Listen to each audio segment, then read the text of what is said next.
In this video, we will critically examine the position of U.S. Republican presidential candidate Mitt Romney's positions and views on climate change. Mitt Romney has recently changed his position on climate change. In the past, when he was governor of Massachusetts, at least for some of the time, he supported government action to reduce the threat of climate change. But as we will see, he has changed that position recently. Ethics and Climate has previously examined critically the position of President Obama. We now turn to Mitt Romney.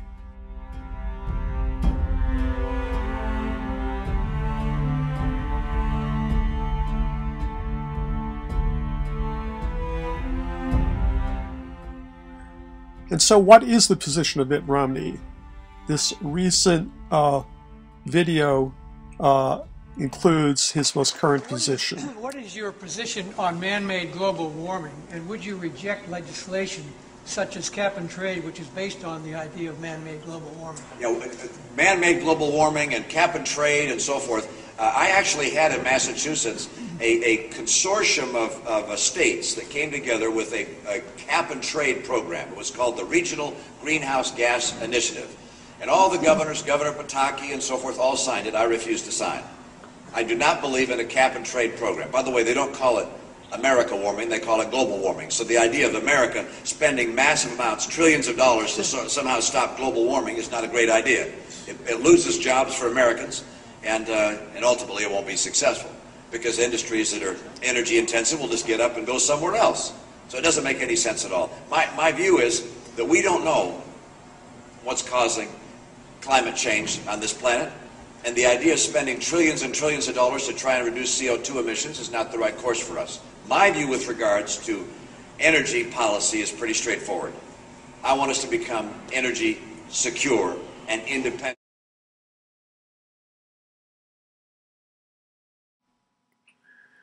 And so Romney's current position appears to be that he opposes government action on climate change for two reasons.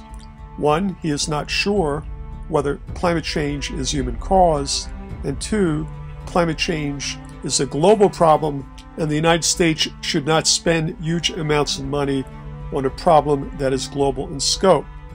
This would appear to mean that the United States should act unless the rest of the world acts to reduce the threat of climate change.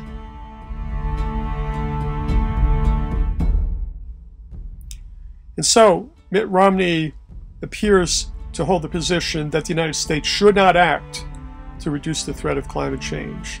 But as we've seen many times from many different angles, high-emitting nations have duties to reduce the threat of climate change, particularly because high-emitting nations are putting tens of millions of the world's poorest people at risk, that the threat is not a future threat, but tens of thousands of deaths already can be attributed to the current problem. This is not just a future problem, it is a current problem. And as we've also seen, nations have duties now to reduce their emissions because even if the world could stabilize atmospheric concentrations at current levels, a very, very difficult thing to do, the world will continue to experience warming for at least 100 years because of thermal lags in the oceans. And we must act now because the mainstream scientific view holds that the world is running out of time to prevent very dangerous, rapid, nonlinear climate impacts.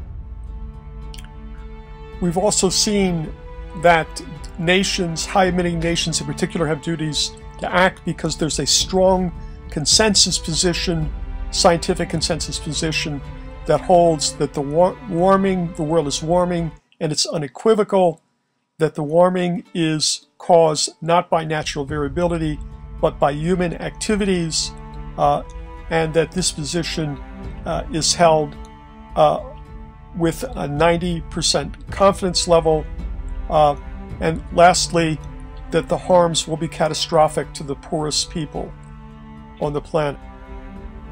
We've also seen that this consensus view is supported by every academy of science in the world that has taken a position on climate change, and that now includes 19 of them. And so there is a strong, overwhelming scientific position that the world is headed for harsh impacts unless action is taken.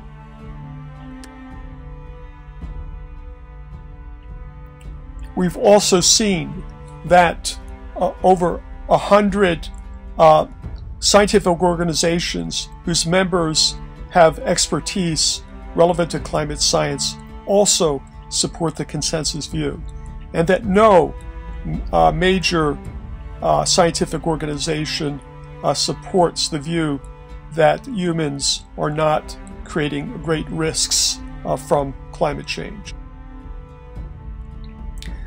And we've also seen that the U.S. Academy of Sciences has at least 4 times issued reports supporting the consensus view. So the most prestigious scientific organization in the United States supports the conclusion that human activities are creating a huge risk. This creates duties of nations to prevent climate change.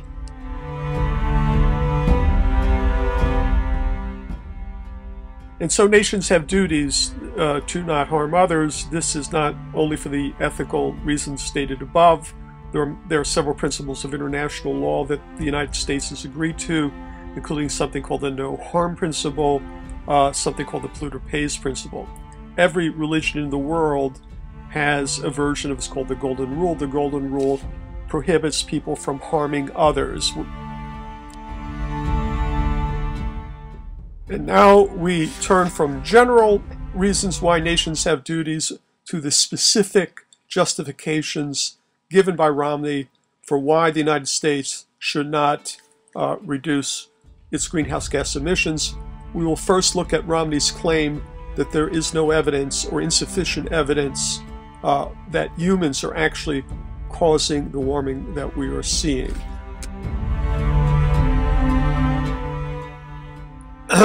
It's not clear whether Romney is asserting that there's no evidence or that there's insufficient scientific evidence. If Romney is claiming that there is no evidence of human causation, this is either a lie or reckless disregard for the truth, because there are multiple robust, independent lines of evidence that humans are causing the warming.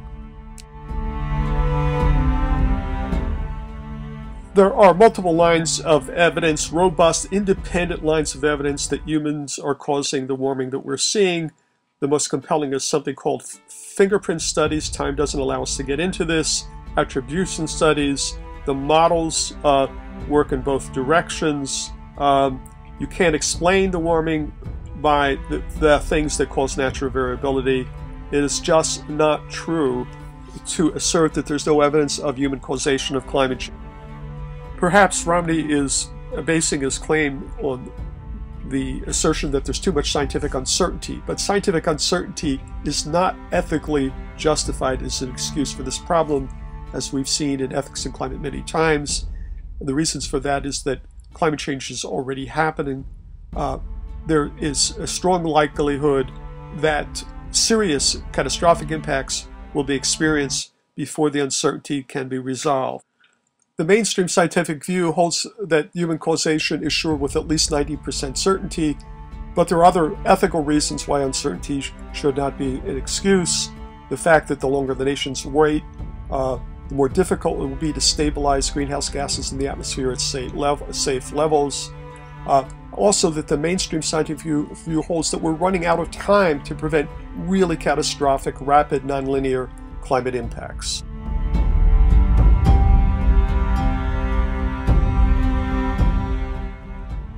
Other reasons why scientific uncertainty is ethically unsupportable as a justification for non-action includes the fact that climate change is already being experienced. It's not a future problem. We must act now to avoid the harm.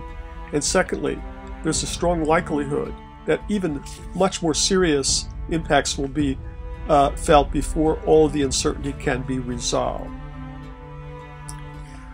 There are many other reasons why scientific uncertainty does not pass ethical scrutiny as a justification for non-action, including the fact that the longer the world waits, the more difficult it will be to stabilize atmospheric concentrations at state levels, and the victims of climate change have not been asked to consent to wait while the uncertainties are resolved. So, uncertainty is not an excuse. Let's look at the second justification for non-action. The United States should not have to act according to Romney because it's a global problem. The United States need not act until the rest of the world takes action. Many people argue that the United States should not act until countries like China act. Implicit in this argument is that nations have no duties to act until all people act. This is ethically absurd. All people that are exceeding their fair share have a duty to reduce their emissions to their fair share. The United States is only being asked to do its fair share. It is ethically absurd to assume that if there are two polluters polluting a stream, one polluter says, I can continue polluting my stream above my fair level because the other polluters are continuing to do this. The United States is being asked to reduce its emissions to its fair share. The United States cannot argue that it must not reduce its emissions to its fair share of safe global emissions. And so Romney's second justification is deeply ethically problematic. In conclusion, Romney's position on climate change is deeply ethically flawed. The United States not only has economic interests, it has duties, responsibilities, and obligations to people around the world and to not harm ecological systems on which life depends. Action must be taken rapidly and strongly to reduce the threat of climate change.